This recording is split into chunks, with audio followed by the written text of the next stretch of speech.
बहुत पुरानी बात है, जब गांव की हवाओं में सच्चाई की खुशबू हुआ करती थी और लोगों के दिलों में रिश्तों की मर्यादा सबसे ऊपर मानी जाती थी। उस समय रामपुर नाम का एक छोटा सा गांव था, जो अपनी हरियाली और शांति के लिए पूरे इलाके में मशहूर था। इस गांव के बीचों बीच एक बहुत पुरानी और विशाल हवेली खड़ी थी, जिसकी ऊंची दीवारें मानो गांव के इतिहास और सम्मान की गवाही देती थीं। यह हवेली ठाकुर विक्रम सिंह की थी, जो अपने खानदान के आखिरी वारिस थे और गांव में उनका रुतबा बहुत ऊंचा था। हवेली का मुख्य द्वार हमेशा खुला रहता था, लेकिन इसके भीतर की दुनिया उतनी ही गहरी और रहस्यमयी थी जितनी की पुरानी कहानियां होती हैं। लोग कहते थे कि इस हवेली की नींव में ही धैर्य और सहनशीलता के पत्थर लगे थे, क्योंकि पीढ़ियों से यहाँ की बहुओं ने इस घर को अपने त्याग से सींचा था। इस हवेली की असली रौनक और आत्मा सुमित्रा थीं, जो ठाकुर विक्रम सिंह की धर्मपत्नी और इस घर की बड़ी बहू थीं। सुमित्रा का स्वभाव उतना ही शांत और गहरा था जितना कि गांव के पुराने कुएं का पानी, जो हर प्यासे की प्यास बुझाता है लेकिन कभी अपनी गहराई का शोर नहीं मचाता। सुमित्रा जी सुबह के तारे के साथ ही जाग जाती थी, और जब तक पूरा गांव सो नहीं जाता, उनकी आंखों में नींद नहीं आती थी। वे न केवल घर के काम काज को संभालती थीं, बल्कि हवेली के हर नौकर और मजदूर को भी अपने परिवार के सदस्य की तरह मानती थीं। उनकी सादगी में एक ऐसा तेज था कि जब वे आंगन से गुजरती थीं, तो काम करने वाले लोग सम्मान में सिर झुका लेते थे। सुमित्रा का जीवन केवल सेवा और समर्पण का दूसरा नाम था, और उन्हें इस बात का गर्व था कि वे अपने पति और ससुराल की इज्जत को संभाल रही हैं। ठाकुर विक्रम सिंह व्यापार के सिलसिले में अक्सर शहर जाया करते थे और कई कई महीनों तक घर नहीं लौटते थे, जिससे सुमित्रा को अकेले ही सारी जिम्मेदारियां निभानी पड़ती थीं। गांव के लोग अक्सर बातें करते थे कि ठाकुर साहब को इतना धन कमाने की क्या जरूरत है जब घर में इतनी लक्ष्मी जैसी पत्नी बैठी है। लेकिन विक्रम सिंह का मन चंचल था, और उन्हें शहर की खतरस सिंह धान के लिए जानकारी दान दान को बात करते हैं और आखिरी संभाग करते का आखिरी दान की आखिरी चमक दमक गांव की सादगी से ज्यादा भाती थी। इसलिए वे अक्सर बहाने बनाकर शहर में ही रुके रहते थे। सुमित्रा ने कभी इस बात की शिकायत नहीं की, क्योंकि उन्हें बचपन से यही सिखाया गया था कि पति का निर्णय ही सर्वोच्च होता है। वे बस चुपचाप इंतजार करती, कभी तुलसी के पौधे को जल चढ़ाते हुए तो कभी शाम को दिया जलाते हुए।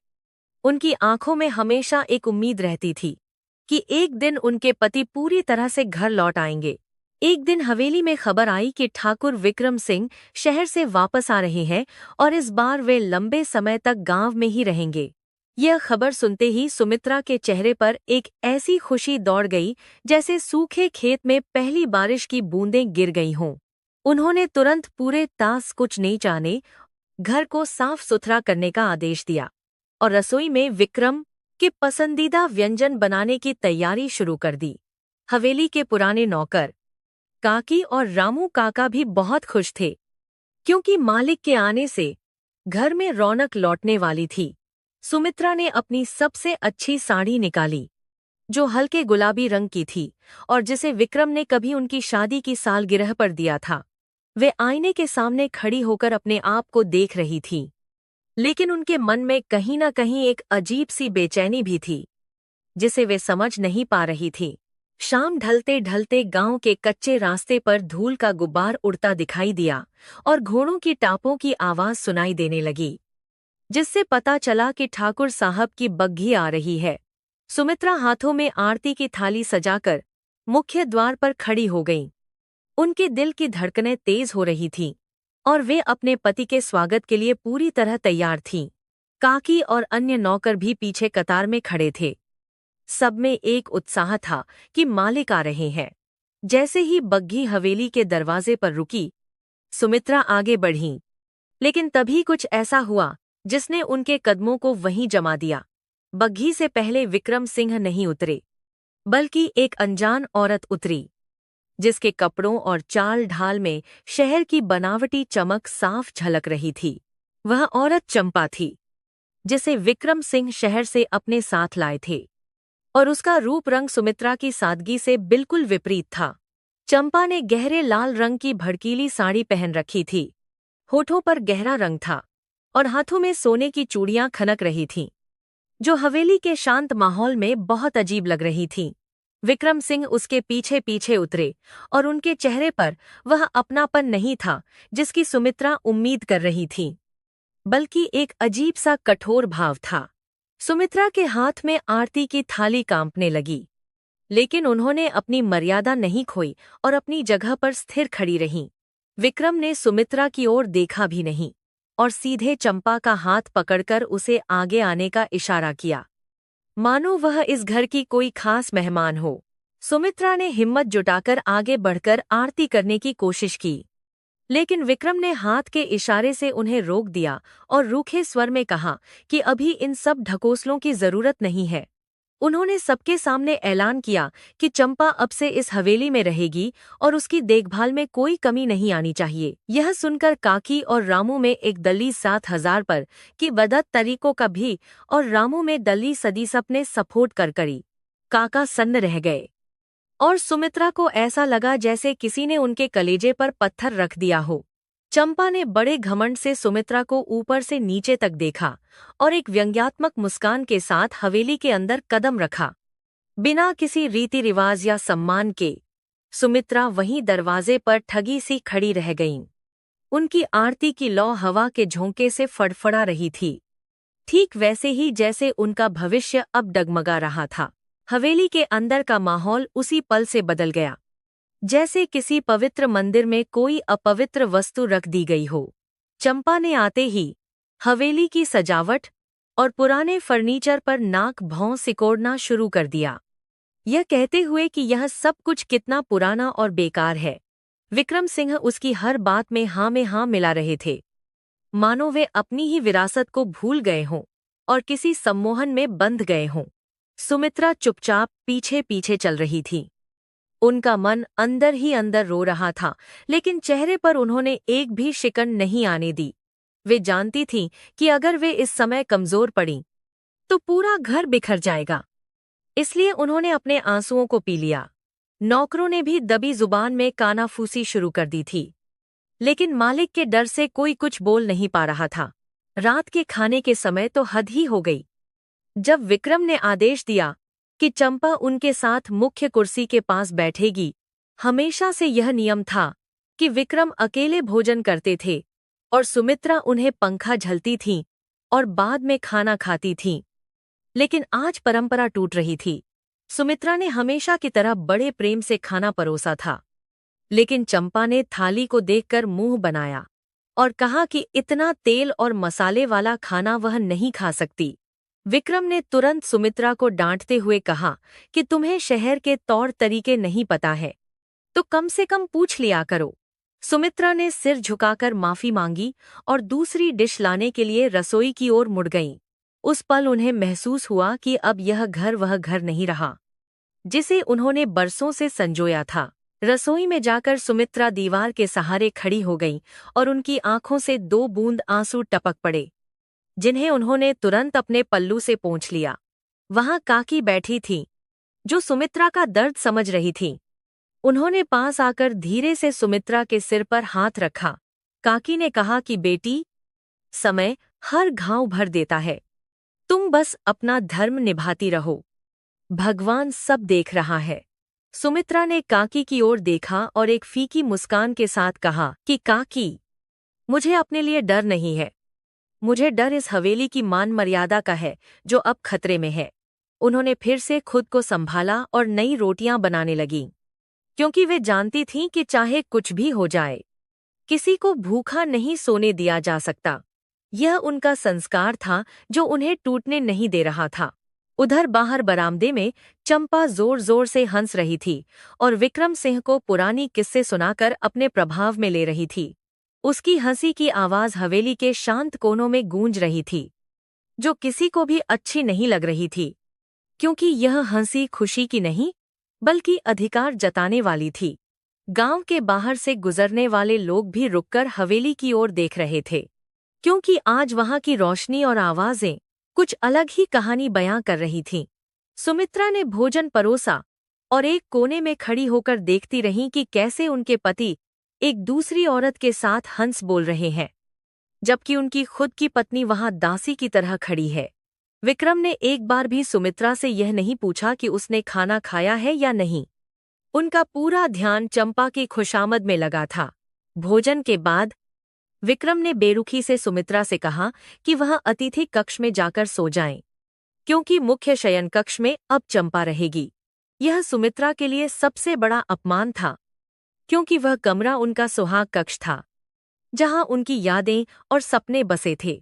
लेकिन सुमित्रा ने बिना कोई तर्क किए सिर झुकाकर आदेश मान लिया, क्योंकि वे तमाशा खड़ा करके घर की बात बाहर नहीं जाने देना चाहती थीं। उन्होंने चुपचाप अपने कपड़े और कुछ जरूरी सामान उठाया और हवेली के पीछे वाले छोटे कमरे की ओर चल पड़ी, जो अक्सर सामान रखने के काम आता था। नौकरों की आंखों में आंसू थे। वे अपनी मालकिन की यह दशा देख नहीं पा रहे थे, लेकिन सुमित्रा ने उन्हें इशारे से शांत रहने को कहा।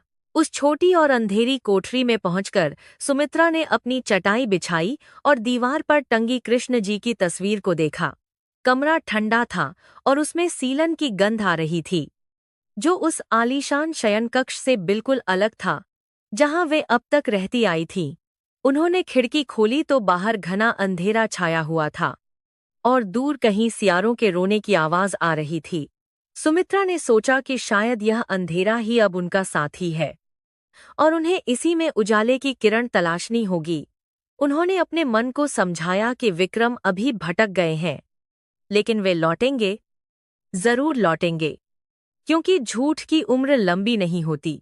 लेकिन दिल के किसी कोने में एक डर भी बैठ गया था कि कहीं यह इंतजार बहुत लंबा न हो जाए।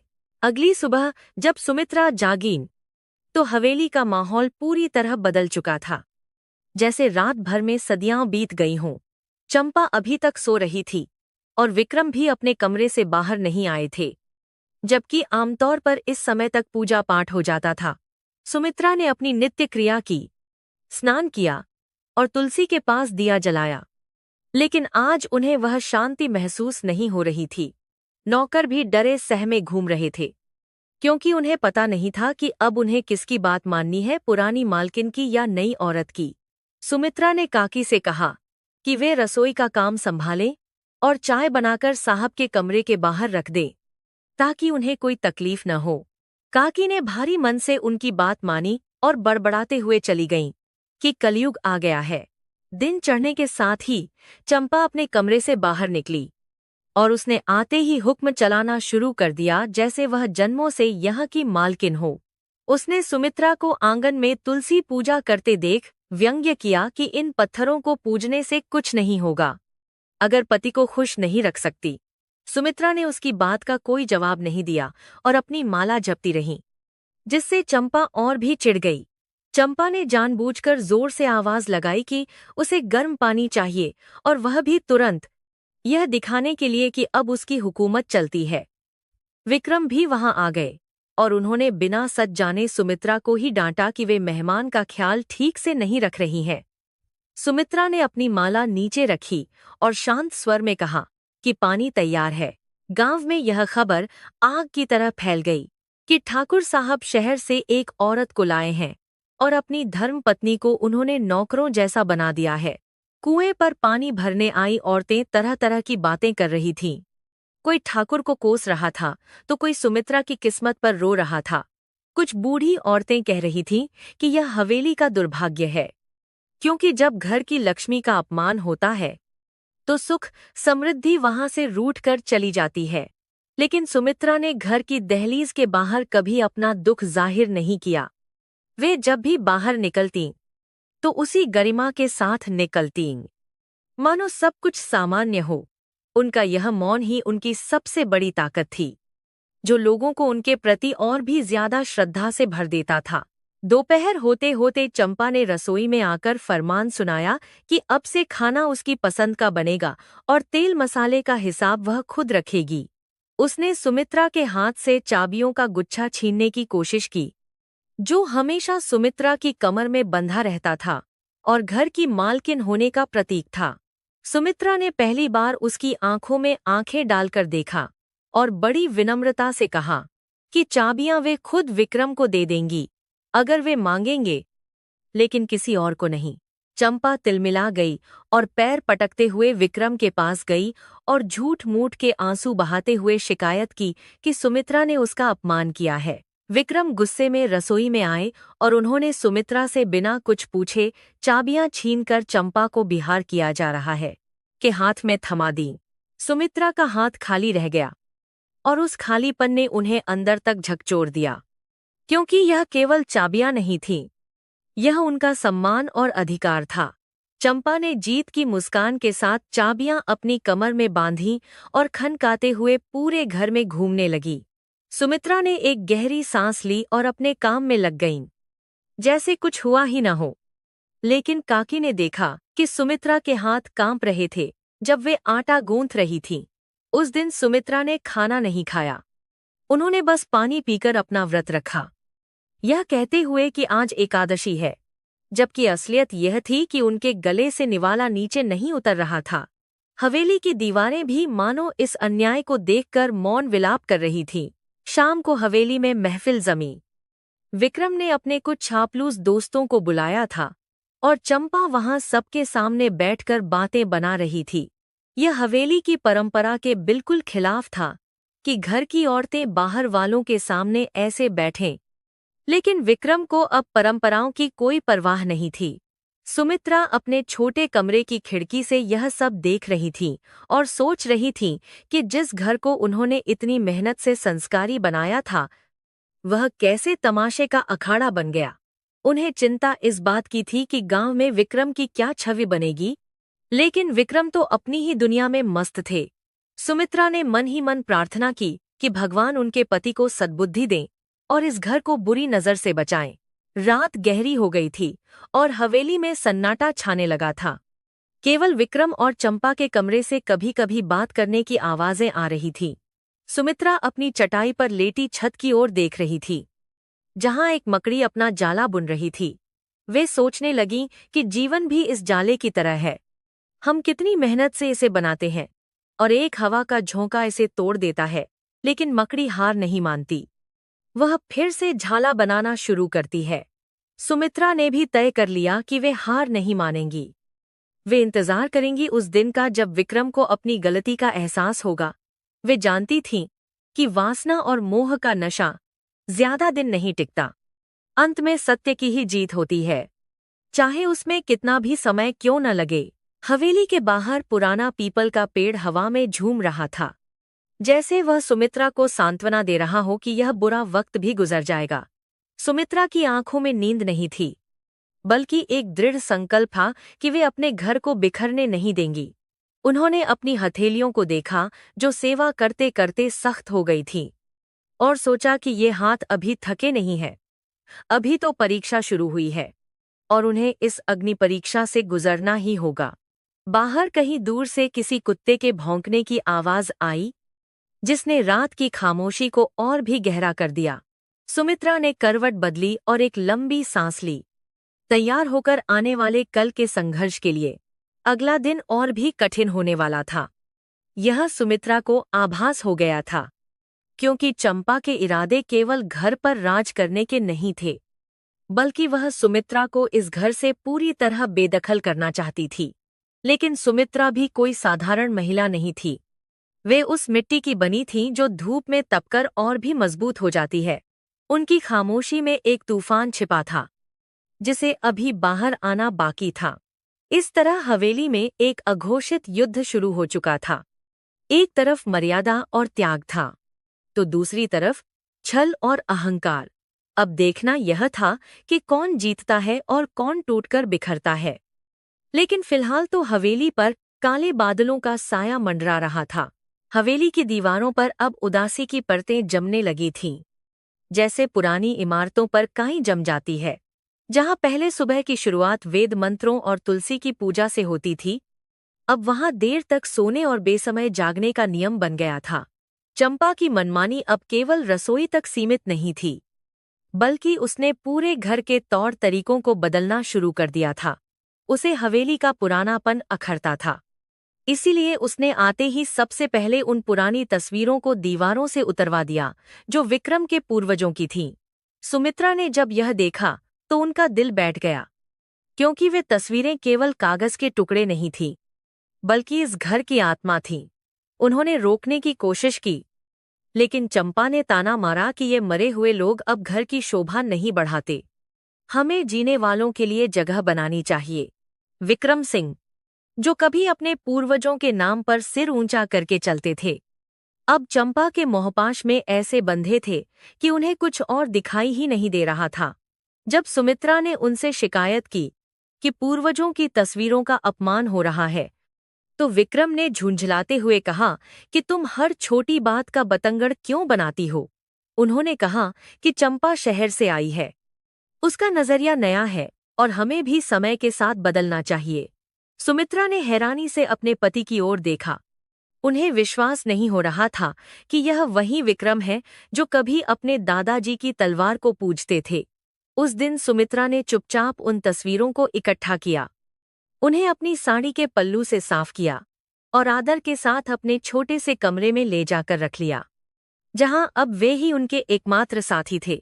रसोई घर, जिसे सुमित्रा ने हमेशा अन्नपूर्णा का मंदिर माना था, अब वहां का हाल देखकर उनकी रूह कांप जाती थी। चंपा को खाना बनाना तो आता नहीं था, लेकिन हुक्म चलाने का उसे बहुत शौक था। वह रसोइये पर चिल्लाती, कभी नमक कम होने पर तो कभी मसाले ज्यादा होने पर, और गुस्से में भरी हुई थालियां फिंकवा देती।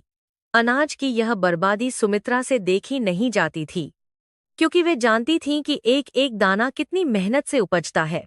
एक बार जब चंपा ने खीर से भरा कटोरा सिर्फ इसलिए फेंक दिया कि उसमें केसर कम था, तो सुमित्रा से रहा नहीं गया। उन्होंने कहा कि अन्न का अपमान मत करो, यह पाप है।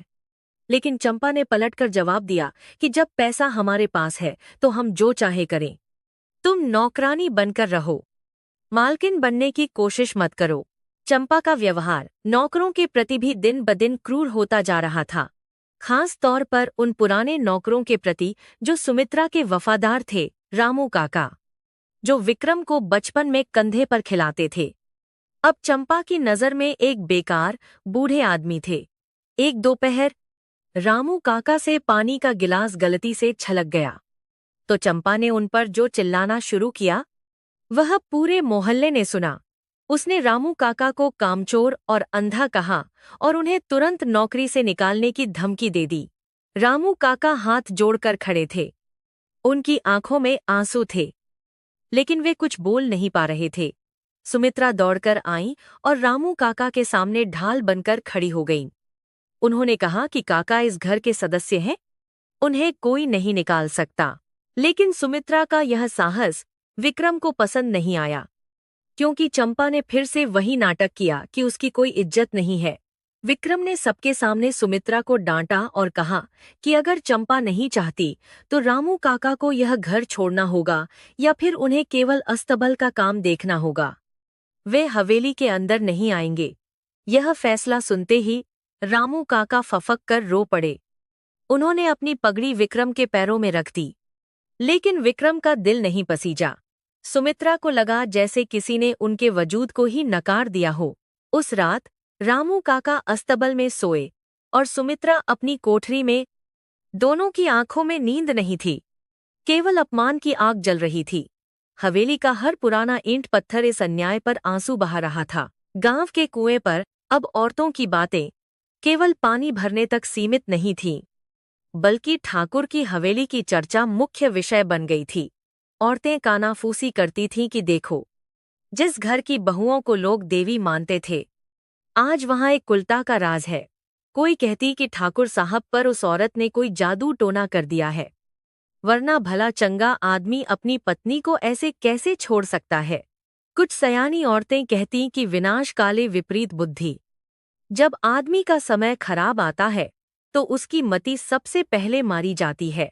सुमित्रा के कानों तक भी ये बातें पहुंचती थीं, लेकिन उन्होंने कभी किसी के सामने अपने पति की बुराई नहीं की। वे जानती थीं कि अगर उन्होंने एक शब्द भी बोला तो वह विक्रम के सम्मान पर दाग होगा, और वे मरते दम तक पति का सम्मान बचाना चाहती थीं। चंपा की मांगें अब दिन प्रतिदिन बढ़ती जा रही थीं। उसे अब गांव के सुनार के गहने पसंद नहीं आते थे। उसे शहर से मंगाए हुए कीमती रत्न चाहिए थे। विक्रम सिंह, जो पहले हर पैसे का हिसाब रखते थे, अब पानी की तरह पैसा बहा रहे थे। चंपा हर दूसरे दिन नई साड़ियों और इत्र की फरमाइश करती और विक्रम किसी भी तरह उसे पूरा करने में जुट जाते। तिजोरी, जिसकी चाबी अब चंपा के पास थी, धीरे धीरे खाली हो रही थी। लेकिन चंपा को इससे कोई मतलब नहीं था। उसे बस अपने सजने संवरने और दिखावे से मतलब था। वह अक्सर महंगे कपड़े पहनकर छत पर टहलती, ताकि पूरा गांव देख सके कि वह कितनी अमीर है, जबकि सुमित्रा सादे सूती कपड़ों में घर का काम करती रहती थी। यह विरोधाभास गांव वालों की आंखों में चुभता था। एक शाम, जब सुमित्रा अपने कमरे के बाहर बैठी चावल साफ कर रही थी, तो हवेली की सबसे बुजुर्ग और समझदार सेविका काकी उनके पास आकर बैठ गईं। काकी ने विक्रम को जन्म लेते देखा था और सुमित्रा को ब्याह कर आते हुए भी वे इस घर की हर इंच से वाकिफ थीं। काकी ने सुमित्रा के सिर पर हाथ फेरा और धीमी लेकिन गंभीर आवाज में कहा, बहू, मैं जानती हूं कि तुम्हारे दिल पर क्या बीत रही है, लेकिन याद रखना, कीचड़ में पत्थर फेंकने से छींटे अपने ही कपड़ों पर आते हैं। काकी की आंखों में एक गहरा अनुभव था। उन्होंने आगे कहा, धैर्य वो कड़वी दवा है जो सबसे बड़े रोगों को काट देती है। तुम बस शांत रहो और देखो, बुराई अपनी ही आग में जलकर राख हो जाएगी। अधर्म की उम्र बहुत छोटी होती है। बेटी, सुमित्रा ने काकी की ओर देखा और उनकी आंखों में भरे हुए आंसू छलक पड़े। उन्होंने काकी के घुटनों पर सिर रख दिया और सिसकते हुए कहा, काकी, मुझे अपने अपमान का दुख नहीं है, लेकिन ये औरत हमारे कुल का नाश कर रही है। विक्रम जी को कुछ दिखाई क्यों नहीं देता? काकी ने उन्हें सहारा देकर उठाया और कहा, आदमी जब वासना और झूठी तारीफ का गुलाम हो जाता है, तो उसे सच कड़वा लगता है। उसे ठोकर लगने दो। जब वह गिरेगा तो उसे तुम्हारी ही जरूरत पड़ेगी। तुम बस अपनी जगह मत छोड़ना, चाहे कितनी भी आंधी आए। तुम इस घर की नींव हो और नींव कभी हिलती नहीं है। काकी के इन शब्दों ने सुमित्रा के अंदर एक नई शक्ति का संचार किया। उन्हें लगा जैसे वे अकेली नहीं है। उधर चंपा अब विक्रम को पूरी तरह अपने नियंत्रण में लेने के लिए नई चालें चल रही थी। उसने विक्रम के कान भरने शुरू कर दिए कि गांव के लोग सुमित्रा की वजह से ही हमारा मजाक उड़ाते हैं, क्योंकि सुमित्रा बहुत पिछड़ी हुई है। उसने विक्रम से कहा कि हमें अपनी शानो शौकत बढ़ाने के लिए हवेली में बड़ी बड़ी पार्टियां देनी चाहिए, जैसे शहरों में होती हैं। विक्रम, जो अपनी साख को लेकर चिंतित रहते थे, चंपा की बातों में आ गए। उन्होंने सोचा कि शायद चंपा सही कह रही है। अगर हम अपनी रईसी दिखाएंगे तो लोग बातें करना बंद कर देंगे। यह सोचकर विक्रम ने एक बड़े जलसे का आयोजन किया और आसपास के जमींदारों को न्योता भेजा, लेकिन इसमें सुमित्रा का कोई जिक्र नहीं था। जलसे की तैयारी जोर शोर से शुरू हुई। हवेली को रोशनी से सजाया गया और मखमली कालीन बिछाए गए। चंपा खुद सारी तैयारियों की निगरानी कर रही थी। वह नौकरों पर चिल्ला चिल्ला कर काम करवा रही थी। सुमित्रा को सख्त हिदायत दी गई थी कि वे मेहमानों के सामने नहीं आएंगी और रसोई के काम तक ही सीमित रहेंगी। जिस घर की मालकिन कभी अतिथियों का स्वागत तिलक लगाकर करती थी, आज उसे ही पर्दे के पीछे छिपाया जा रहा था। सुमित्रा ने चुपचाप इसे भी स्वीकार कर लिया, क्योंकि वे कोई तमाशा नहीं चाहती थीं। उन्होंने रसोई में रहकर ही मेहमानों के लिए बेहतरीन पकवान बनाए, क्योंकि वे नहीं चाहती थीं कि खाने में कोई कमी रहे और उनके पति की बदनामी हो। यह उनका पतिव्रता धर्म था, जो उन्हें झुकने नहीं दे रहा था। शाम को जब महफिल जमी, तो शराब और संगीत का दौर चला, जो इस पारंपरिक हवेली के लिए बिल्कुल नया और अपवित्र था। चंपा ने भारी गहनों और रेशमी लिबास में सजकर महफिल में शिरकत की। वह विक्रम के साथ सटकर बैठी थी और जोर जोर से हंस रही थी। पुराने जमींदार और गांव के बड़े बुजुर्ग यह देखकर असहज हो रहे थे, क्योंकि वे जानते थे कि यह हमारे समाज की मर्यादा नहीं है। वे दबी जुबान में बातें कर रहे थे कि ठाकुर साहब ने अपनी इज्जत को बाजार में नीलामी पर लगा दिया है। सुमित्रा एक जालीदार खिड़की के पीछे खड़ी होकर यह सब देख रही थी। उनका मन घृणा और दुख से भर गया था। वे देख रही थीं कि कैसे उनके पति शराब के नशे में धुत होकर अपनी गरिमा खो रहे हैं। उस रात विक्रम ने नशे की हालत में अपनी पगड़ी उतारकर मेज पर रख दी, जो कि एक ठाकुर के लिए सबसे बड़ा असम्मान माना जाता है। चंपा यह देखकर मुस्कुरा रही थी, क्योंकि उसे विक्रम की इज्जत से कोई लेना देना नहीं था। उसे तो बस अपना प्रभाव जमाना था। तभी एक बुजुर्ग मेहमान ने विक्रम को टोकते हुए कहा, ठाकुर साहब, घर की लक्ष्मी को अंदर बैठाकर बाहर वालों के साथ जश्न मनाना हमारे संस्कारों में नहीं है। विक्रम ने गुस्से में लाल होकर उस बुजुर्ग को अपमानित कर दिया और कहा कि मेरे घर के मामलों में दखल देने का हक किसी को नहीं है। यह घटना आग की तरह फैल गई। 2000 अपमानित करते हैं कि बात है कि बात है कि बात ही, और बचे खुचे शुभचिंतक भी अब विक्रम से दूर होने लगे। सुमित्रा ने यह सुना तो उन्होंने अपनी आंखों को बंद कर लिया और ईश्वर से प्रार्थना की। अगली सुबह हवेली में एक अजीब सा सन्नाटा था, जैसे तूफान आने से पहले की शांति होती है। विक्रम के सिर में भारी दर्द था और उन्हें पिछली रात की बातें ठीक से याद भी नहीं थीं।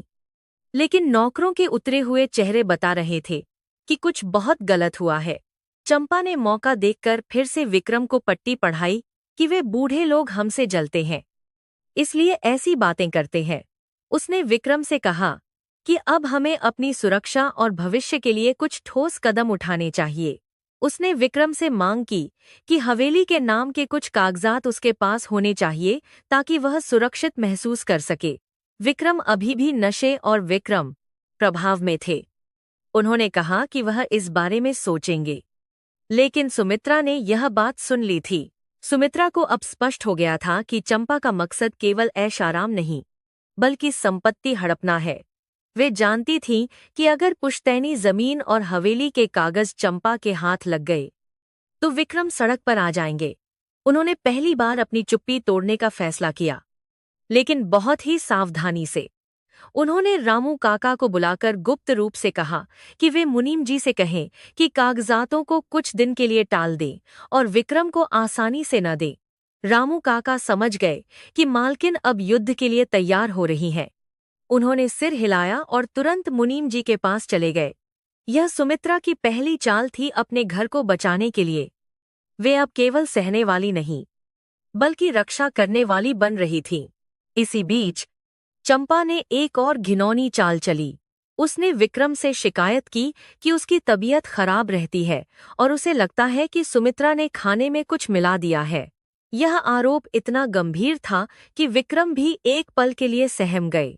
चंपा ने रोने का नाटक करते हुए कहा कि जब तक सुमित्रा इस घर में है, मेरी जान को खतरा है।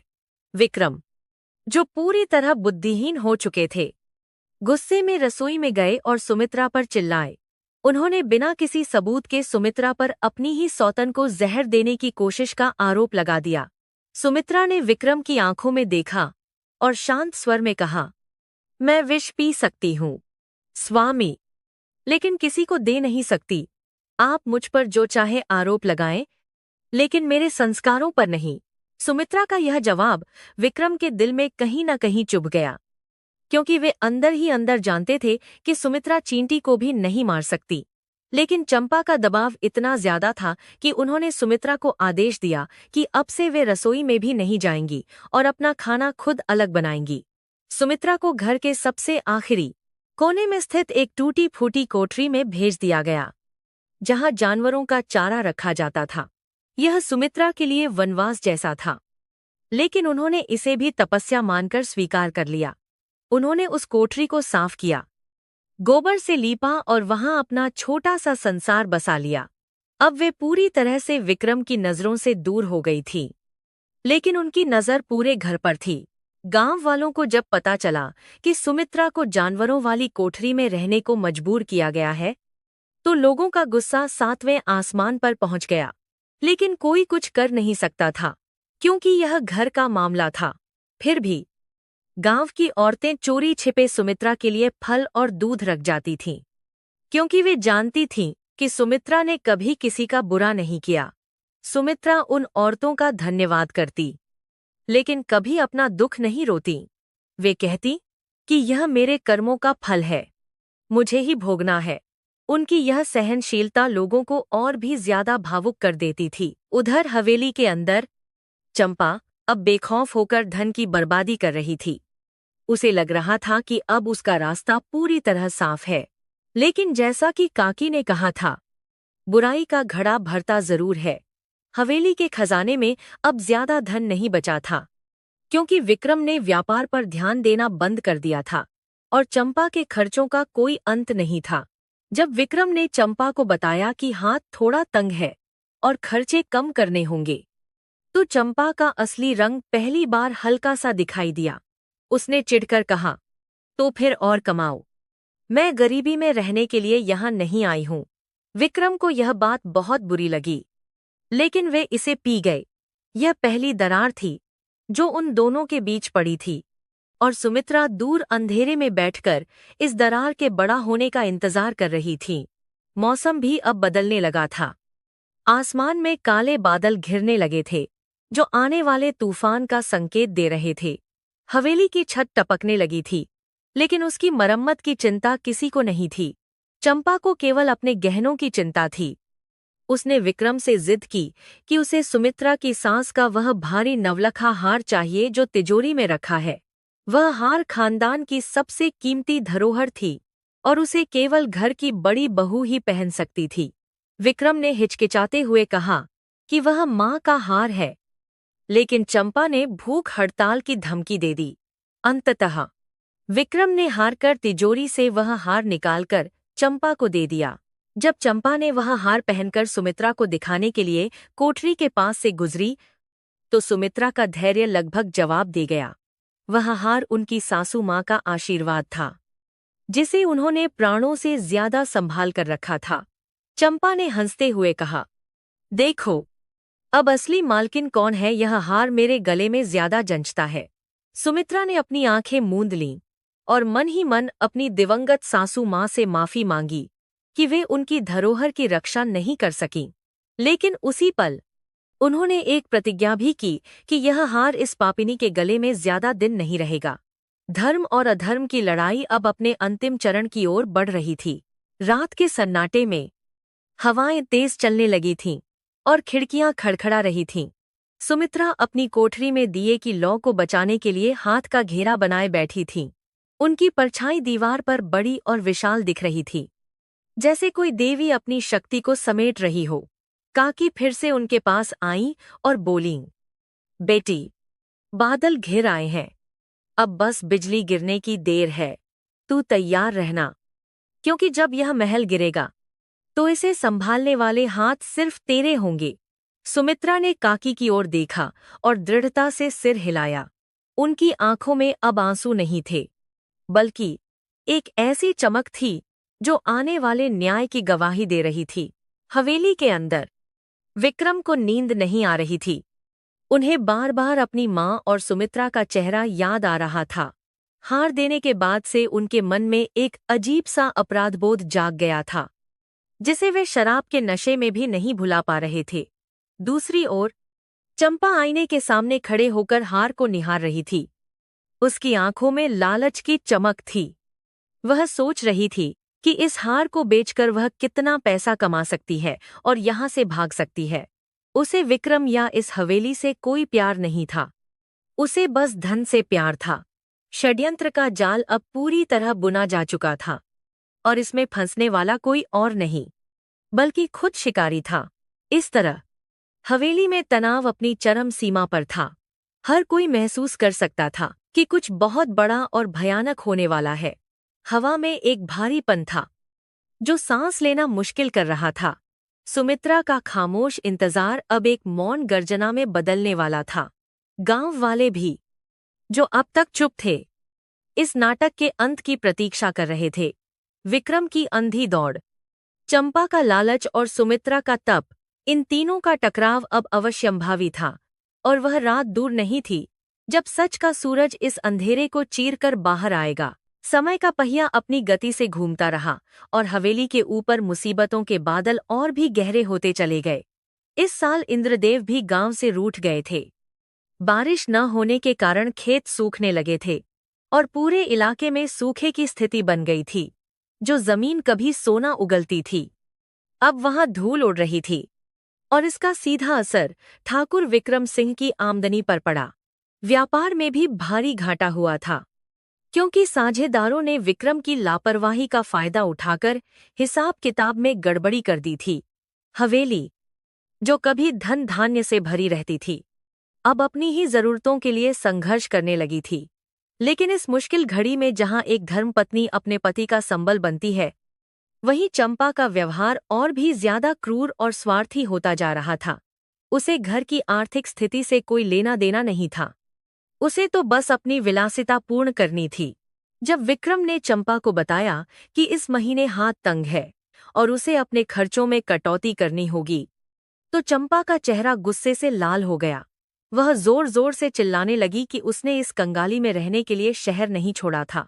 उसने विक्रम को ताना मारते हुए कहा कि अगर तुम मुझे रानी की तरह नहीं रख सकते थे तो मुझे यहाँ लाए ही क्यों।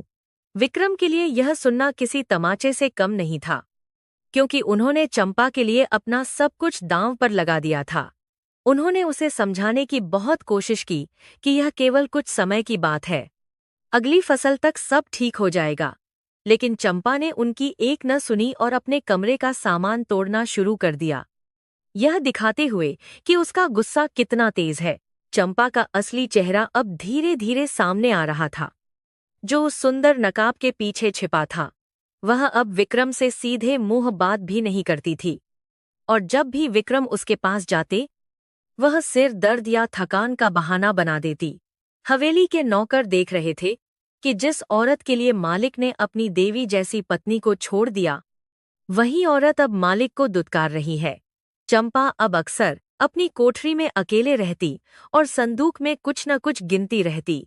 उसकी नजरें अब विक्रम पर नहीं, बल्कि उस बचे खुचे धन पर थीं जो हवेली में अभी भी मौजूद था। वह जान चुकी थी कि विक्रम का जहाज डूबने वाला है और चूहे डूबते जहाज से सबसे पहले भागते हैं। चंपा भी अपनी तैयारी कर रही थी। उधर जानवरों की कोठरी में रहने वाली सुमित्रा का जीवन एक तपस्विनी जैसा हो गया था। भले ही उनके पास खाने के लिए रसूखदार भोजन नहीं था, लेकिन उनके चेहरे का तेज और भी बढ़ गया था। गांव के गरीब लोग, जो खुद सूखे की मार झेल रहे थे, अक्सर चोरी छिपे सुमित्रा के पास आते और अपना दुखड़ा रोते। सुमित्रा अपने हिस्से की रोटियों में से आधी उन्हें दे देती और कहती कि भगवान सब ठीक कर देंगे। उनके पास धन नहीं था, लेकिन उनके पास देने के लिए आशा और आशीर्वाद था, जो उस समय सबसे बड़ी दौलत थी। सुमित्रा ने अपने कष्टों को भूलकर दूसरों के दर्द को अपना लिया था, और यही बात उन्हें उस आलीशान हवेली में रहने वाली चंपा से बहुत ऊपर उठा देती थी। एक रात विक्रम की तबीयत अचानक खराब हो गई। उन्हें तेज बुखार चढ़ गया और वे अपने बिस्तर पर पड़े कराह रहे थे। उनका शरीर तप रहा था और गला प्यास से सूख रहा था। उन्होंने चंपा को आवाज दी, पानी मांगा, लेकिन चंपा ने अनसुना कर दिया और करवट बदलकर सो गई। उसे विक्रम की खांसी और कराहने से चिढ़ हो रही थी।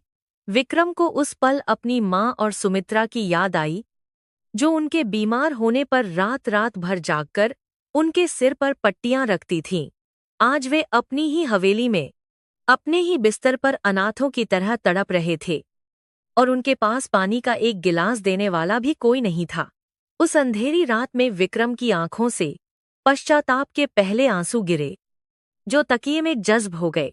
काकी, जो हमेशा से विक्रम को बेटे की तरह मानती थीं, उनसे विक्रम की यह हालत देखी नहीं गई। चंपा के डर के बावजूद वह चुपके से रसोई से पानी और काढ़ा लेकर विक्रम के कमरे में गईं। उन्होंने विक्रम को सहारा देकर उठाया और अपने हाथों से पानी पिलाया। विक्रम ने काकी का हाथ पकड़ लिया और भर्राई हुई आवाज में पूछा, काकी, क्या मैंने बहुत बड़ी गलती कर दी? काकी ने उनके सिर पर हाथ फेरते हुए कहा, बेटा, गलती तो इंसान से ही होती है, लेकिन उसे सुधारने का वक्त अभी बीता नहीं है। वो देखो। काकी ने खिड़की की ओर इशारा किया, जहां दूर अंधेरे में सुमित्रा की कोठरी में एक छोटा सा दिया जल रहा था। काकी ने कहा, वह दिया तुम्हारे लिए ही जल रहा है। वह आज भी तुम्हारी लंबी उम्र की दुआ मांग रही है। अगले दिन जब बुखार उतरा तो विक्रम एक अलग इंसान की तरह महसूस कर रहे थे।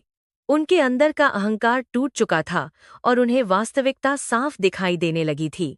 उन्होंने देखा कि चंपा अपनी साड़ियों और गहनों को बड़े सलीके से जमा कर रही है, जैसे कहीं जाने की तैयारी हो। जब विक्रम ने उससे पूछा कि वह क्या कर रही है, तो चंपा ने हड़बड़ाते हुए कहा कि वह बस अलमारी साफ कर रही है। लेकिन विक्रम की अनुभवी आंखों ने उस झूठ को पकड़ लिया। उन्होंने गौर किया कि घर की कुछ छोटी मोटी कीमती चीजें, जैसे चांदी के बर्तन और पुराने सजावटी सामान, अपनी जगह से गायब हैं। विक्रम का शक गहराने लगा कि चंपा धीरे धीरे घर का सामान बाहर ठिकाने लगा रही है। गांव में साहूकार का तकादा बढ़ने लगा था, क्योंकि विक्रम ने पुराना कर्ज नहीं चुकाया था। एक दोपहर साहूकार हवेली के दरवाजे पर आ धमका और उसने विक्रम को खरी खोटी सुनानी शुरू कर दी। उसने धमकी दी कि अगर 1 हफ्ते में पैसे नहीं मिले तो वह हवेली कुर्क करवा लेगा। विक्रम का सिर शर्म से झुक गया, क्योंकि उनके खानदान में आज तक किसी ने साहूकार की ऐसी बातें नहीं सुनी थीं। चंपा ऊपर बालकनी से यह तमाशा देख रही थी, लेकिन उसने नीचे आकर विक्रम का साथ देने की बजाय अंदर जाकर दरवाजा बंद कर लिया। उसे डर था कि कहीं साहूकार उससे उसके गहने न मांग ले। उस दिन विक्रम को समझ आ गया कि चंपा केवल सुख की साथी है, दुख की परछाई भी नहीं। साहूकार के जाने के बाद विक्रम भारी कदमों से चंपा के कमरे में गए। उन्होंने बड़ी विनम्रता से चंपा से कहा कि उसे वह नवलखा हार और कुछ गहने वापस करने होंगे, ताकि वे गिरवी रखकर साहूकार का मुंह बंद कर सकें। विक्रम ने वादा किया कि स्थिति सुधरते ही वे उसे नए गहने बनवा है देंगे। यह सुनते ही चंपा बिफर पड़ी। उसने साफ इनकार कर दिया और कहा, ये गहने अब मेरे हैं, तुमने मुझे दिए थे, मैं अपनी चीजें क्यों दूं तुम्हारी उधारी चुकाने के लिए। विक्रम ने उसे समझाने की कोशिश की कि यह हवेली की इज्जत का सवाल है, लेकिन चंपा ने निर्दयता से कहा, हवेली रहे या जाए, मुझे मेरे गहनों से मतलब है। अगर तुम कंगाल हो गए हो तो इसमें मेरी क्या गलती। विक्रम और चंपा के बीच उस दिन पहली बार जमकर झगड़ा हुआ।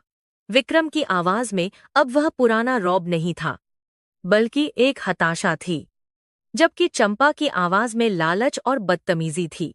उसने विक्रम को धक्का दिया और कहा कि मेरे पास मत आना। विक्रम दीवार के सहारे गिरते गिरते बचे। जिस औरत के लिए उन्होंने दुनिया से बैर लिया, आज वही औरत उन्हें धक्के मार रही थी। विक्रम को अपनी मूर्खता पर हंसी आने लगी, एक ऐसी हंसी जो रोने से भी ज्यादा दर्दनाक थी। वे कमरे से बाहर निकल आए और लड़खड़ाते कदमों से हवेली के सुनसान गलियारे में चलने लगे, जहां हर दीवार उन्हें धिक्कार रही थी। सुमित्रा को रामू काका के जरिए हवेली की हर खबर मिल रही थी। उन्हें पता चल गया था कि साहूकार आया था और विक्रम बहुत परेशान है। सुमित्रा का मन व्याकुल हो उठा। उन्होंने अपने पास जमा किए हुए कुछ सिक्के निकाले, जो उन्होंने अपनी छोटी मोटी बचत से जोड़े थे, और साथ में अपनी नाक की एक छोटी सी सोने की लौंग, जो उनके पास बची हुई आखिरी निशानी थी।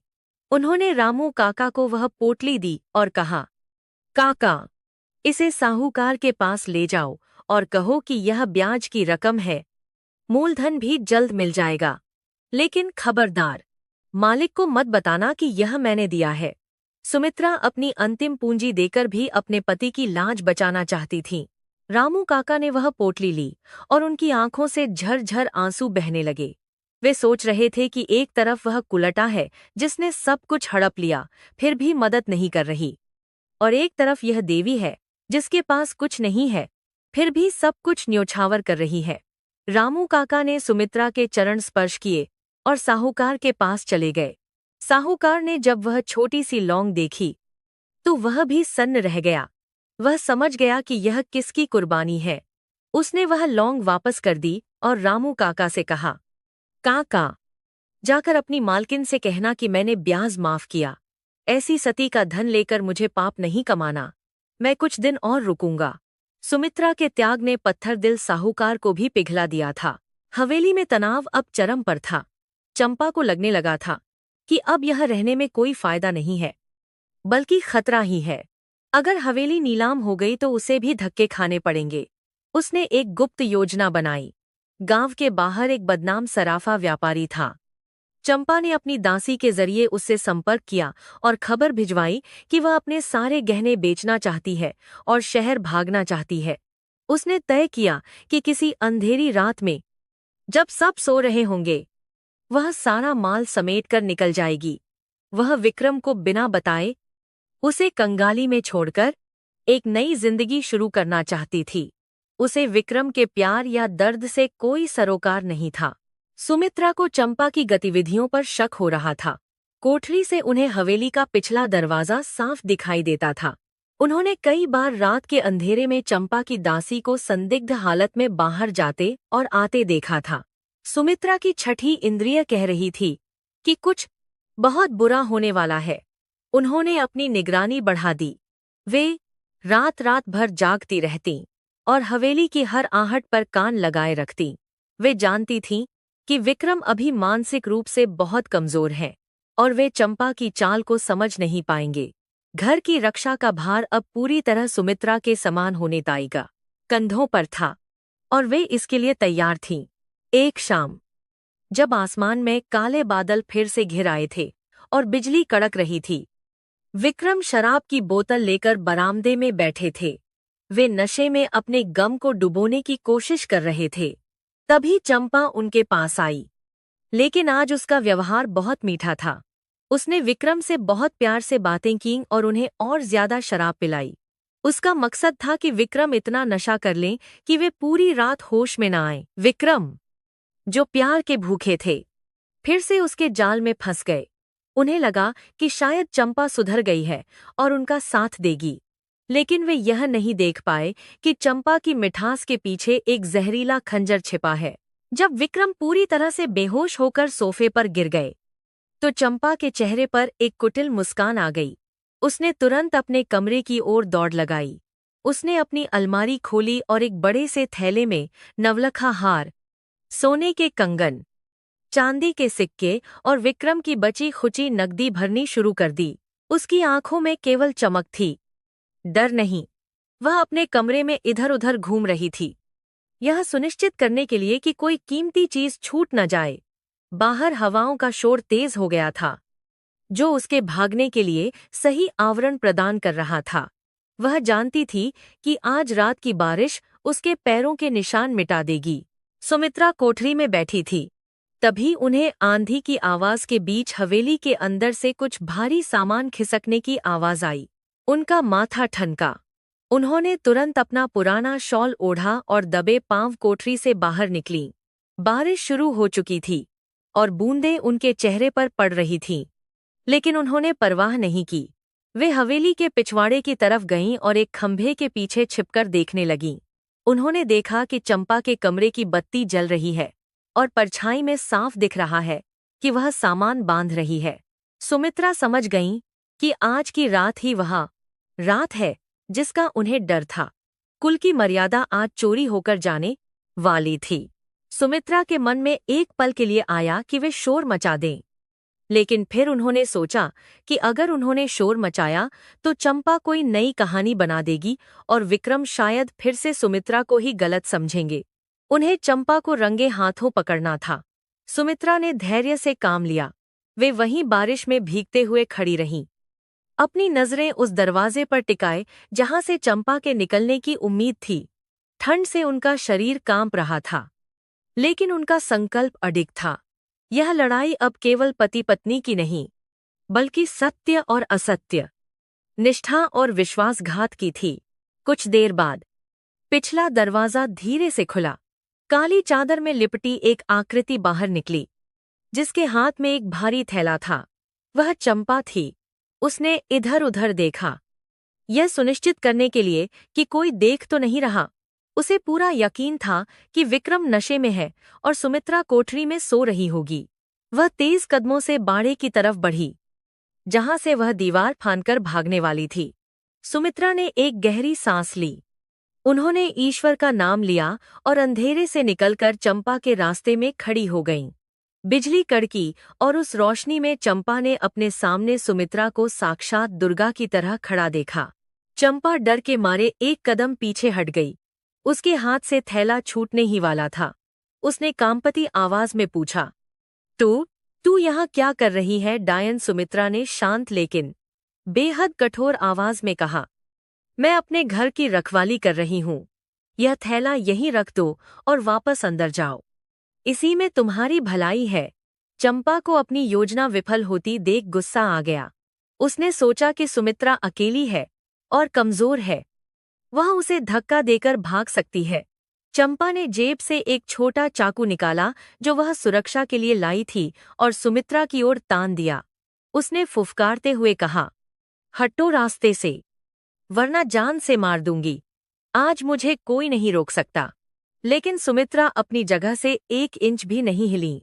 उन्होंने चंपा की आंखों में आंखें डालकर कहा, जिसने अपना जीवन ही त्याग दिया हो, उसे तुम मौत का डर क्या दिखाती हो?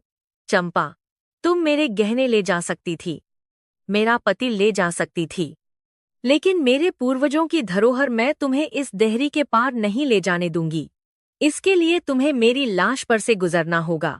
सुमित्रा की आवाज में इतना आत्मविश्वास था कि चंपा का मनोबल डगमगाने लगा। तभी हवेली के अंदर से किसी के गिरने और चिल्लाने की आवाज आई। शायद नशे में विक्रम जाग गए थे या उन्हें किसी अनहोनी का आभास हो गया था। चंपा का ध्यान भटका और वह घबरा गई। उसे लगा कि अब वह दोनों तरफ से फंस गई है। एक तरफ निडर सुमित्रा और दूसरी तरफ जागता हुआ विक्रम। उसका खेल अब खत्म होने के कगार पर था। बारिश और तेज हो गई, मानो प्रकृति भी इस अधर्म का अंत देखने के लिए व्याकुल हो रही हो। सुमित्रा और चंपा आमने सामने खड़ी थीं, और उनके बीच में पड़ा था वह थैला जिसमें हवेली का इतिहास और भविष्य दोनों बंद थे। सच का सामना करने का समय अब आ चुका था, और इस बार कोई पर्दा या झूठ किसी को नहीं बचा सकता था। विक्रम लड़खड़ाते हुए, दीवार का सहारा लेते हुए बाहर की ओर आ रहे थे। उन्हें नहीं पता था कि बाहर क्या हो रहा है, लेकिन उनके दिल की धड़कनें किसी अनिष्ट की आशंका से तेज थीं। जब वे पिछले दरवाजे पर पहुंचे और उन्होंने बिजली की चमक में वह दृश्य देखा, एक तरफ उनकी पत्नी जो भीगते हुए भी चट्टान की तरह खड़ी थी, और दूसरी तरफ उनकी प्रेमिका जो चोरों की तरह सामान लेकर भाग रही थी, तो उनका नशा एक झटके में उतर गया। यह वह क्षण था जब उनकी आंखों से हमेशा के लिए पट्टी खुलने वाली थी। बिजली की एक तेज कड़कड़ाहट ने पूरे आसमान को चीर दिया, और उसी रोशनी में विक्रम सिंह ने वह नजारा देखा जिसने उनके पैरों तले से जमीन खिसका दी। उन्होंने देखा कि उनकी धर्मपत्नी सुमित्रा, जो हमेशा सिर झुकाकर रहती थी, आज किसी वीरांगना की तरह तनी हुई खड़ी है, और उनके सामने चंपा, जिसके प्रेम में वे पागल थे, हाथ में चाकू और चोरी का सामान लिए खड़ी है। विक्रम की आंखों से नशे का धुंधलका एक पल में गायब हो गया। वे लड़खड़ाते हुए कदमों से आगे बढ़े। बारिश की बूंदें उनके चेहरे पर थपेड़े मार रही थीं, लेकिन उन्हें केवल अपने दिल में लगी चोट महसूस हो रही थी। उन्होंने कांपती हुई आवाज में पूछा, यह क्या हो रहा है चंपा? तुम्हारे हाथ में यह थैला कैसा है, और तुम इस वक्त कहाँ जा रही हो? चंपा ने विक्रम को देखा तो उसके होश उड़ गए। उसका चेहरा डर से सफेद पड़ गया।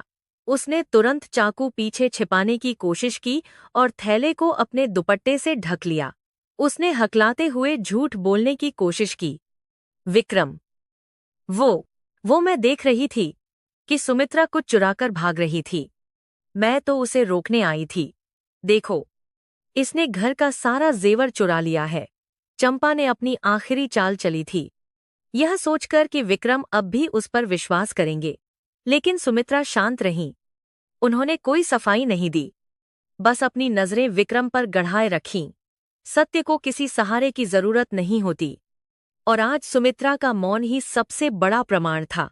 विक्रम ने चंपा की बातों पर गौर किया, लेकिन उनकी नजर उस थैले पर थी जो चंपा की पकड़ से फिसल रहा था। वे आगे बढ़े और उन्होंने झपट्टा मारकर चंपा के हाथ से थैला छीन लिया। थैला भारी था और उसका मुंह खुला हुआ था।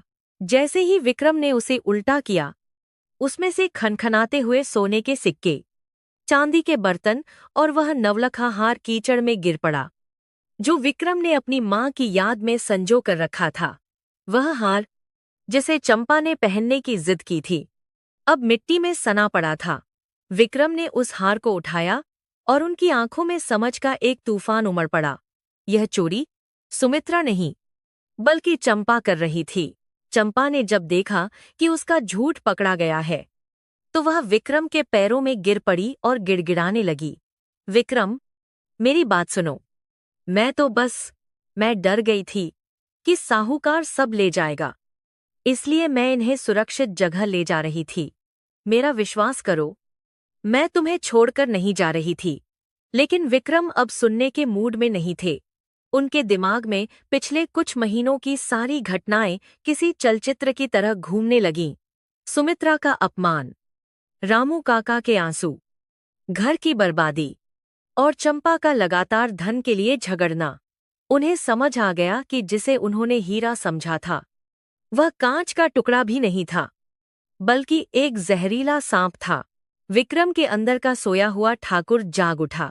उनका गुस्सा ज्वालामुखी की तरह फट पड़ा।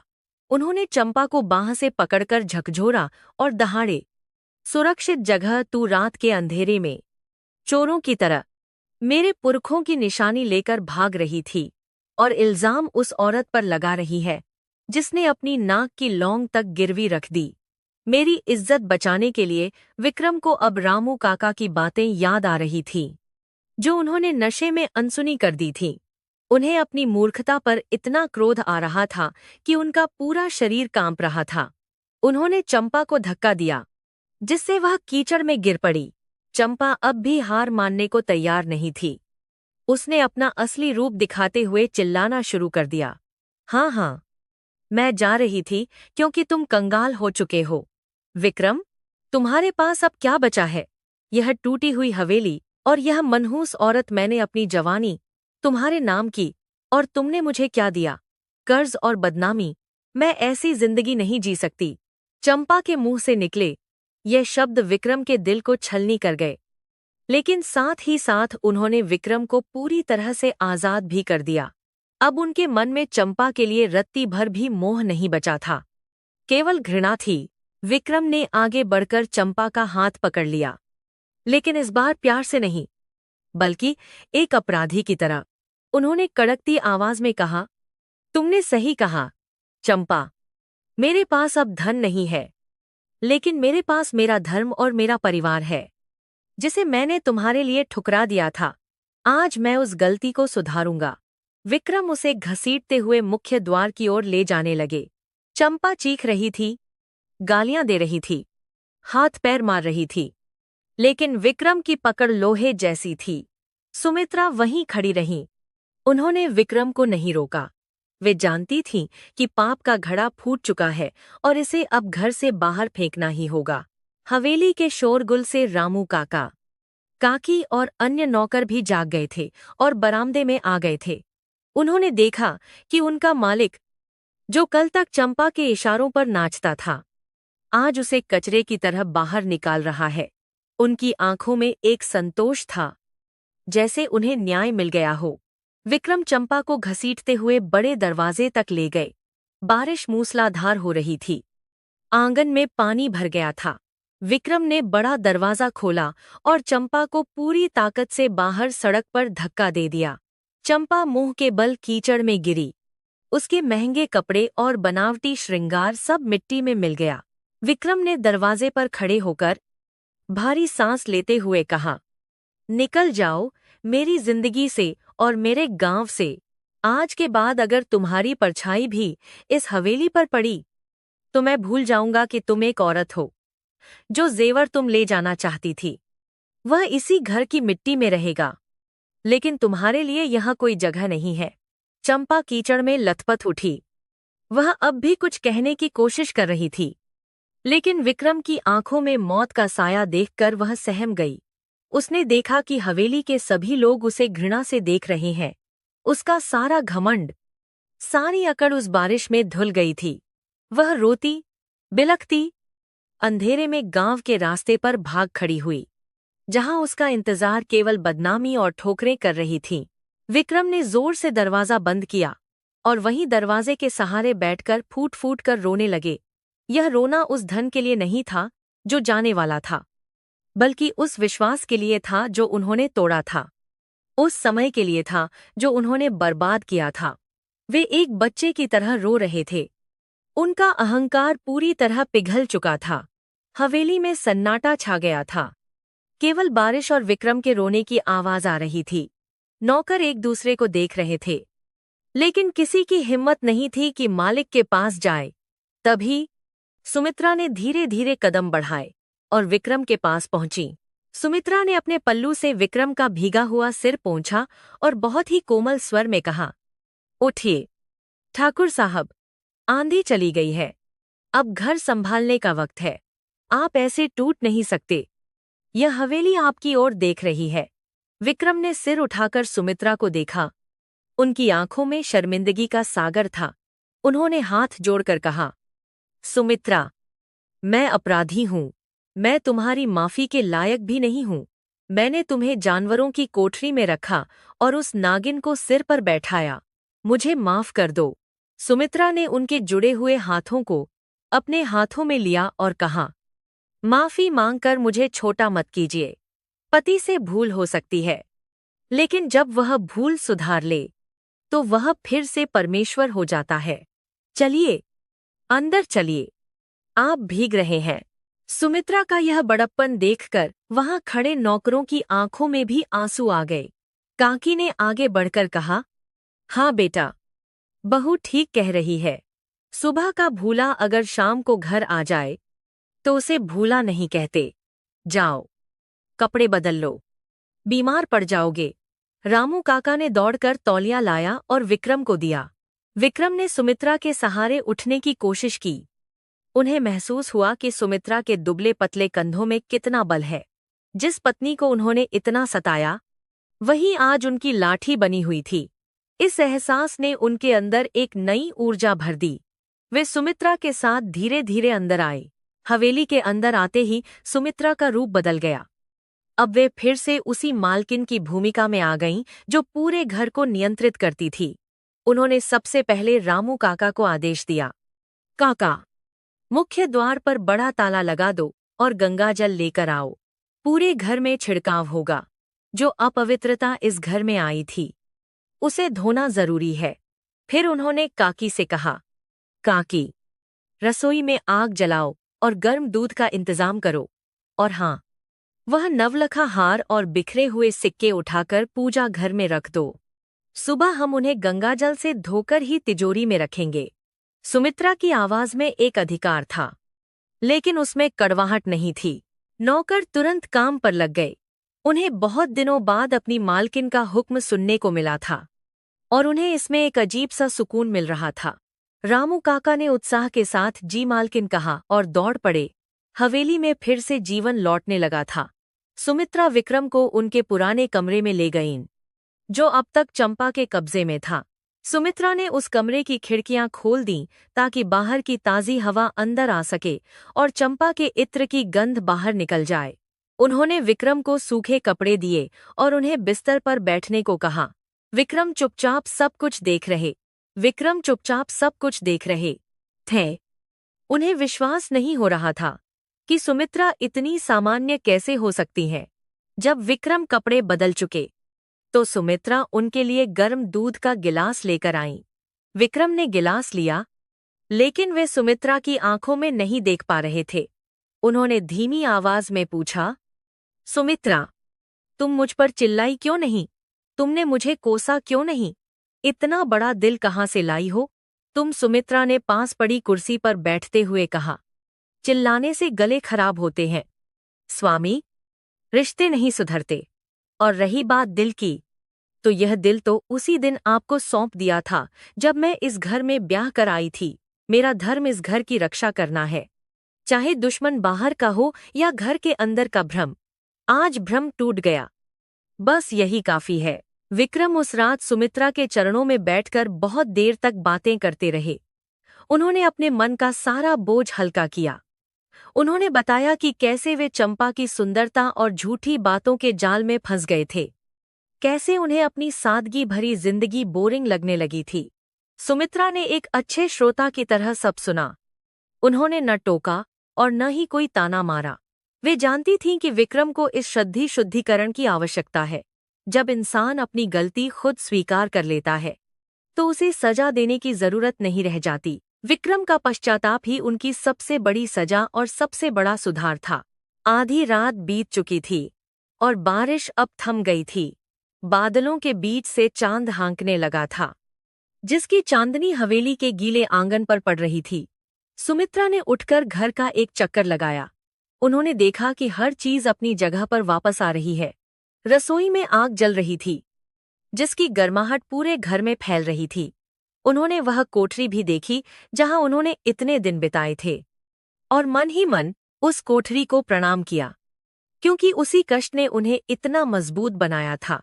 अब वह कोठरी फिर से सामान रखने के लिए थी, इंसान के रहने के लिए नहीं। सुमित्रा ने अपने कमरबंद में फिर से चाबियों का गुच्छा लटका लिया, जिसे चंपा ने छीन लिया था। चाबियों की खनखनाहट ने हवेली के सन्नाटे को तोड़ दिया। यह केवल चाबियों की आवाज नहीं थी, बल्कि इस घर के नियमों, मर्यादाओं और परंपराओं की वापसी की घोषणा थी। रामू काका ने जब यह आवाज सुनी तो उन्होंने काकी से मुस्कुराते हुए कहा, सुन रही हो काकी, घर की लक्ष्मी वापस अपने आसन पर विराजमान हो गई है। अब इस घर का कोई बाल भी बांका नहीं कर सकता। काकी ने सिर हिलाया और ईश्वर का धन्यवाद किया। विक्रम अब शांत होकर सो गए थे। उनके चेहरे पर वह तनाव नहीं था जो पिछले कई महीनों से छाया हुआ था। सुमित्रा ने उनके ऊपर चादर ठीक की और कमरे से बाहर निकलकर तुलसी के पौधे के पास आईं। बारिश ने तुलसी के पौधे को भी धोकर साफ कर दिया था। सुमित्रा ने वहां एक घी का दिया जलाया। दिए की लौ स्थिर थी, हवा चलने पर भी वह बुझ नहीं रही थी। सुमित्रा ने हाथ जोड़कर प्रार्थना की, हे प्रभु, जो बीत गया वह स्वप्न था, जो आने वाला है वह सत्य हो। मेरे पति को सन्मार्ग पर रखना और हमारे घर को बुरी नजर से बचाना। सुबह होने में अभी कुछ वक्त बाकी था, लेकिन हवेली में एक नई सुबह की आहट हो चुकी थी। जो अंधेरा और नकारात्मकता हवेली में भर गई थी, वह चंपा के साथ ही बाहर निकल गई थी। अब दीवारों पर वह बोझ नहीं था। सुमित्रा ने महसूस किया कि हवेली भी अब खुलकर सांस ले रही है। उन्होंने तय किया कि कल सुबह सबसे पहले वे पूरे गांव को भोज देंगी। यह दिखाने के लिए नहीं कि वे जीत गई हैं, बल्कि यह बताने के लिए कि ठाकुर बाड़ी के दरवाजे फिर से सबके लिए खुल गए हैं। प्रेम और सम्मान के साथ विक्रम की नींद जब खुलेगी तो उन्हें एक नई दुनिया मिलेगी, एक ऐसी दुनिया जहां झूठ और दिखावे की कोई जगह नहीं होगी। उन्हें अपनी खोई हुई प्रतिष्ठा को फिर से कमाना होगा, कर्ज चुकाना होगा और लोगों का विश्वास जीतना होगा। लेकिन सुमित्रा जानती थी कि अब वे अकेले नहीं हैं। जब पति और पत्नी एक होकर किसी मुसीबत का सामना करते हैं तो बड़े से बड़ा पहाड़ भी राई बन जाता है। सुमित्रा ने आसमान की ओर देखा। एक तारा चमक रहा था, जो संकेत दे रहा था कि बुरा वक्त अब हमेशा के लिए पीछे छूट गया है। हवेली का आंगन, जो कीचड़ और पैरों के निशानों से गंदा हो गया था, सुबह तक सूख जाएगा। लेकिन आज रात जो सबक इस घर ने सीखा था, वह पीढ़ियों तक याद रखा जाएगा। सुमित्रा ने एक गहरी संतोष की सांस ली और रसोई की ओर बढ़ गईं, जहां उन्हें अपनी गृहस्थी की नई शुरुआत करनी थी। चाय की पत्ती की खुशबू और उबलते दूध की आवाज ने वातावरण को और भी घरेलू बना दिया। अब यहाँ कोई डर नहीं था, कोई साजिश नहीं थी, केवल शांति थी। वही शांति जिसके लिए यह हवेली सदियों से जानी जाती थी। अगली सुबह जब पूरब दिशा में सूरज की पहली किरण फूटी तो वह हवेली के लिए एक नई उम्मीद लेकर आई। रात भर हुई बारिश ने जैसे पूरी दुनिया को धोकर साफ कर दिया था। पेड़ पौधे नहाए हुए और ताजे लग रहे थे और हवा में गीली मिट्टी की सोंधी खुशबू घुली हुई थी। हवेली का आंगन, जो कल रात कीचड़ और कलह से भरा हुआ था, अब सेवकों द्वारा धोया जा चुका था। रामू काका और अन्य नौकर सुबह सुबह ही काम पर लग गए थे। उन्होंने पूरे घर को गंगाजल छिड़ककर पवित्र किया और मुख्य द्वार पर आम के पत्तों का तोरण बांधा। यह केवल सफाई नहीं थी, बल्कि एक उत्सव की तैयारी थी। क्योंकि आज हवेली अपनी पुरानी गरिमा में वापस लौट रही थी। पक्षियों की चहचहाहट ने उस मनहूस सन्नाटे को तोड़ दिया था जो महीनों से यहाँ डेरा जमाए बैठा था। विक्रम सिंह जब अपनी गहरी नींद से जागे तो उन्हें महसूस हुआ कि उनके सिर का बोझ पूरी तरह हल्का हो चुका है। कई महीनों बाद उन्होंने एक सुकून भरी नींद ली थी, बिना किसी नशे या चिंता के। उनके कानों में सुमित्रा की पूजा की घंटी की मधुर आवाज पड़ रही थी, जो उन्हें बचपन के दिनों की याद दिला रही थी, जब उनकी माँ पूजा करती थी। विक्रम बिस्तर से उठे और खिड़की के पास गए। बाहर का नजारा देखकर उनकी आंखों में चमक आ गई। उन्होंने देखा कि सुमित्रा आंगन में तुलसी के पौधे के पास बैठी सूर्य देवता को जल्दी चढ़ा रही हैं। गीले, खुले बाल और साधारण सूती साड़ी में सुमित्रा किसी तपस्विनी से कम नहीं लग रही थी। विक्रम ने हाथ जोड़कर दूर से ही उन्हें प्रणाम किया, क्योंकि आज उनके मन में अपनी पत्नी के लिए प्रेम से ज्यादा श्रद्धा थी। स्नान करने के बाद विक्रम जब नीचे आए तो रसोई से आ रही इलायची वाली चाय और ताजे नाश्ते की खुशबू ने उनका स्वागत किया। सुमित्रा ने उन्हें आते देखा तो मुस्कुराकर बैठने का इशारा किया। यह मुस्कान व्यंग्य वाली नहीं थी, बल्कि एक अपनापन लिए हुए थी, जैसे कह रही हो कि जो हुआ उसे भूल जाओ। विक्रम पीढ़े पर बैठ गए और सुमित्रा ने अपने हाथों से उन्हें चाय का प्याला थमाया। विक्रम ने चाय की पहली चुस्की ली और उनकी आंखों में आंसू आ गए। उन्होंने भर्राई आवाज में कहा, सुमित्रा, इस चाय का स्वाद मैं भूल ही गया था। मुझे माफ कर दो कि मैंने हीरे की परख नहीं की और कोयले के पीछे भागता रहा। सुमित्रा ने सहज भाव से कहा, स्वाद चाय में नहीं, शांति में होता है। अब जब घर में शांति है तो हर चीज मीठी लगेगी। दोपहर होते होते पूरे गांव में खबर फैल गई कि ठाकुर बाड़ी से वह शहर वाली चली गई है और सुमित्रा जी ने वापस घर की बागडोर संभाल ली है। गांव के लोग, जो अब तक हवेली की तरफ देखने से भी कतराते थे, अब एक एक करके मिलने आने लगे। सुमित्रा ने घोषणा करवाई कि शाम को हवेली में एक छोटा सा भंडारा होगा, जिसे शुद्धि भोज का नाम दिया गया। इसका उद्देश्य किसी जीत का जश्न मनाना नहीं, बल्कि उन सभी कड़वी यादों को मिटाना और गांव वालों के साथ रिश्ते सुधारना था। रसोई में फिर से बड़ी बड़ी कढ़ाइयां चढ़ गईं और महीनों बाद हवेली की चिमनी से गाढ़ा धुआं निकलता दिखाई दिया, जो संपन्नता और अतिथि सत्कार का प्रतीक था। विक्रम सिंह ने उस दिन एक बड़ा फैसला लिया। उन्होंने मुनीम जी को बुलाया और सारा हिसाब किताब फिर से समझा। घाटा बहुत था और कर्ज भी सिर पर था, लेकिन विक्रम घबराए नहीं। उन्होंने सुमित्रा के सामने प्रतिज्ञा की कि वे अब दिन रात मेहनत करेंगे और अपनी खोई हुई संपत्ति वापस कमाएंगे। उन्होंने सुमित्रा से कहा, मैं अब व्यापार के लिए शहर तो जाऊंगा, लेकिन मेरा मन हमेशा इसी घर में रहेगा। मैं तुम्हें वचन देता हूं कि साहूकार का एक एक पैसा मैं अपनी मेहनत की कमाई से चुकाऊंगा। तुम्हारे गहनों को हाथ भी नहीं लगाऊंगा। सुमित्रा को अपने पति के आत्मविश्वास पर गर्व हुआ। उन्होंने तिजोरी से वह नवलखा हार निकाला और कहा, यह हार धरोहर है, इसे संकट के समय के लिए ही रखा है, लेकिन मुझे खुशी है कि आप खुद संघर्ष करना चाहते हैं। शाम को जब गांव वाले हवेली के आंगन में जमा हुए तो माहौल देखने लायक था। वही लोग जो कल तक विक्रम की आलोचना कर रहे थे, आज उनके बदले हुए रूप को देखकर हैरान थे। विक्रम ने सफेद कुर्ता पायजामा पहन रखा था और वे हाथ जोड़कर हर मेहमान का स्वागत कर रहे थे। उनकी विनम्रता ने सबका दिल जीत लिया। सुमित्रा, घर की मालकिन की तरह, सबके भोजन पानी का ध्यान रख रही थीं। औरतों ने सुमित्रा को घेर लिया और उनकी तारीफ करने लगी। एक बुजुर्ग काकी ने कहा, बहू, तुमने साबित कर दिया कि घर ईंट पत्थर से नहीं, बल्कि एक स्त्री के धैर्य से बनता है। तुमने इस गिरते हुए घर को बचा लिया। सुमित्रा ने सिर झुकाकर सबका आशीर्वाद लिया और कहा कि यह सब बड़ों के पुण्य का फल है। पंगत में बैठकर जब लोगों ने खाना शुरू किया तो खाने का स्वाद अद्भुत था। दाल, बाटी, चूरमा और खीर, हर व्यंजन में सुमित्रा के हाथ का जादू था। लोग बातें कर रहे थे कि ऐसा खाना तो ठाकुर साहब के पिताजी के समय में मिला करता था। रामू काका और काकी खुशी से फूले नहीं समा रहे थे। वे दौड़ दौड़कर सबको खाना परोस रहे थे। उन्हें लग रहा था जैसे उनके बुढ़ापे में फिर से जवानी आ गई हो। विक्रम भी पंगत में गांव के बुजुर्गों के साथ जमीन पर बैठकर खाना खा रहे थे, जिससे यह संदेश गया कि अब हवेली में ऊंच नीच का कोई भेदभाव नहीं है। इस भोज ने गांव और हवेली के बीच की उस खाई को पाट दिया जो पिछले कुछ महीनों में बन गई थी। भोजन के बाद गांव के प्रधान और बड़े बुजुर्गों ने विक्रम को पास बिठाया और समझाया। प्रधान जी ने कहा, ठाकुर साहब, इंसान गलतियों का पुतला है, लेकिन जो गिरकर संभल जाए वही असली मर्द है। अब इस घर की लक्ष्मी का मान कभी कम मत होने देना। विक्रम ने सबके सामने सुमित्रा की ओर देखा और वचन दिया, काका, मुझे अपनी गलती का बहुत बड़ा सबक मिला है।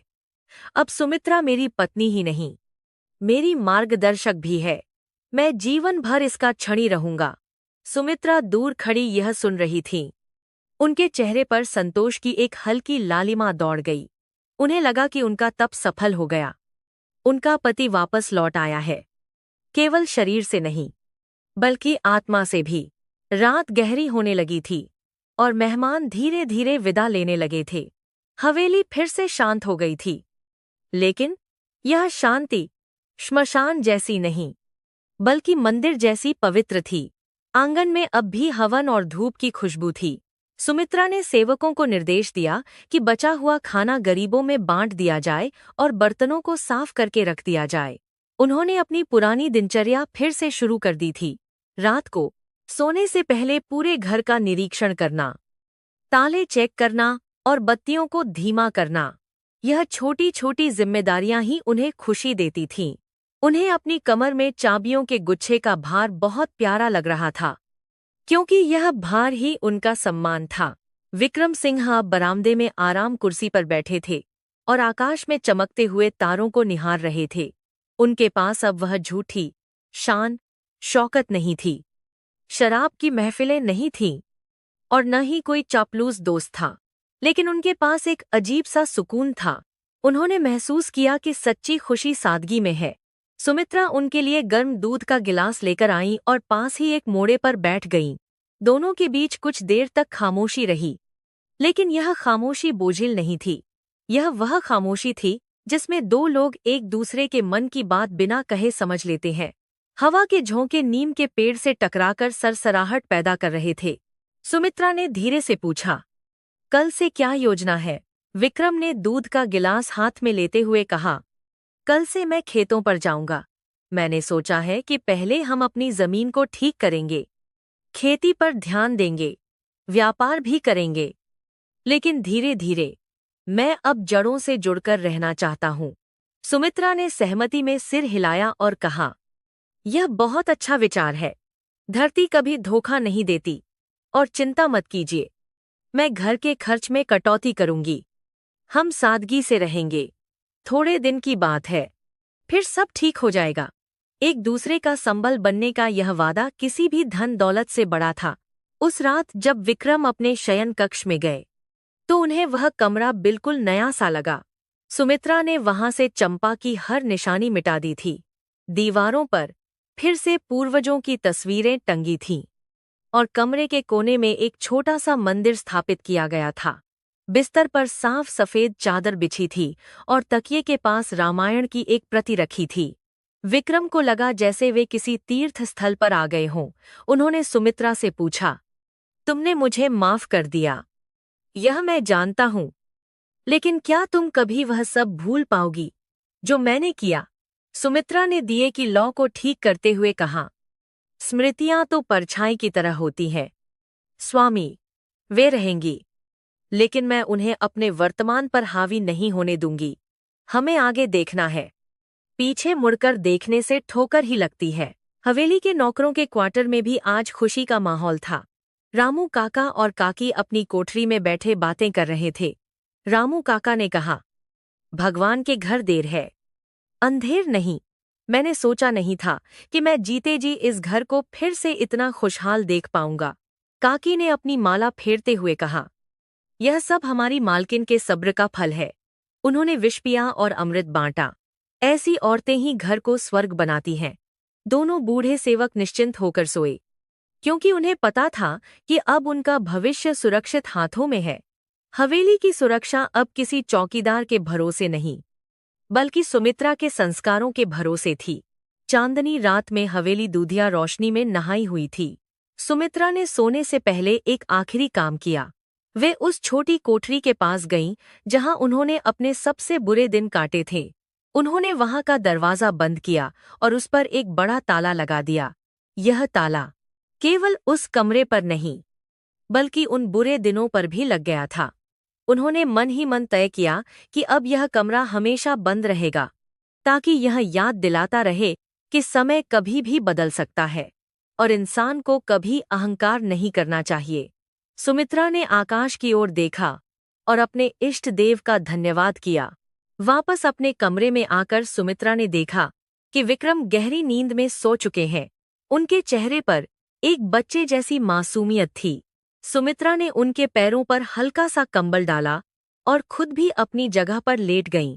उन्हें आज बहुत दिनों बाद इतनी आरामदायक बिस्तर पर सोने को मिल रहा था, लेकिन उनके लिए बिस्तर से ज्यादा महत्वपूर्ण वह सुरक्षा और सम्मान था जो उन्हें वापस मिल गया था। बाहर झींगुरों की आवाज़ लोरी की तरह गूंज रही थी। सुमित्रा ने अपनी आंखें बंद कीं और एक सुखद भविष्य का सपना देखा, जहां खेत हरे भरे होंगे, हवेली बच्चों की किलकारियों से गूंजेगी और उनका परिवार हमेशा एकजुट रहेगा।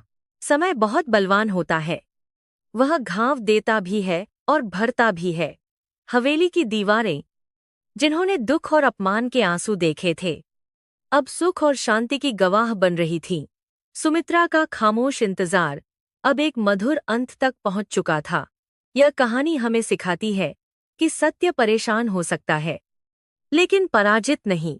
धैर्य, मर्यादा और धर्म की नींव पर टिकी इमारतें कभी नहीं गिरती, चाहे आंधी कितनी भी तेज क्यों न हो। बुराई का अंत निश्चित है और अच्छाई का सवेरा होकर ही रहता है। अब रात बहुत हो चुकी है, गांव सो चुका है, हवेली सो चुकी है और विक्रम और सुमित्रा भी सपनों की दुनिया में है। चिराग की लौ अब धीमी हो गई है, जो यह संकेत दे रही है कि अब विश्राम का समय है। आप भी अपनी चिंताओं को उस ताले बंद कोठरी में छोड़ दें और एक नई उम्मीद भरी सुबह के लिए अपनी आंखें मूंद लें। याद रखें, हर अंधेरी रात के बाद एक सुनहरा सूरज जरूर उगता है। शुभ रात्रि।